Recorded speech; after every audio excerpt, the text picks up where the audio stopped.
Alright, so today we're going to do the fuel filter change on a Jeep Wrangler. This one's a 91, it's the YJs. The fuel filter itself is right up underneath this back tire right there on the driver's side. Okay, so right here is the fuel filter. It's the tire, fuel filter. Basically I get this bolt out, it's a 10mm on the top and the bottom, and then these connections have little screws on them that you gotta unclamp. So that's just your flathead screwdriver, and then the same thing down inside of there on both sides. So this one's been here for a while, as you can tell. From what I've read online, you should change these things about every year or so, kind of depending on how much you drive, but every year seems about standard for fuel filters.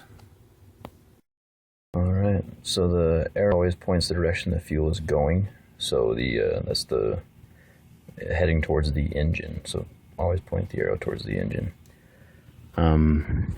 Here is the connectors for it. You can kind of see, get a better view of those.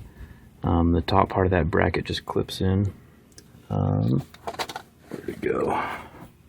Right here, so that part just clips in the little hole. And then keep some paper towels nearby because it does leak gas. It'll leak probably about, I don't know, 3/4 of a cup. Nothing too much. Alright, and I'm going to pop the new one in that hose right there.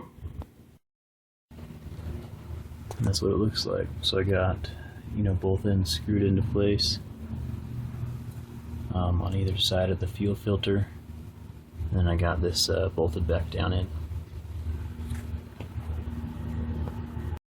One more thing is, as you are, when you go to turn on the car again, it's going to take a while for the pump to get pressure into the gas line, so it's going to turn over more than it usually does, but it finally starts up after about 5 or 10 seconds. Alright, and that's how you change the fuel filter on a Jeep Wrangler. So yeah, if you have any questions, be sure to leave them in the comments. Like if this helped you, and don't forget to subscribe. Thanks.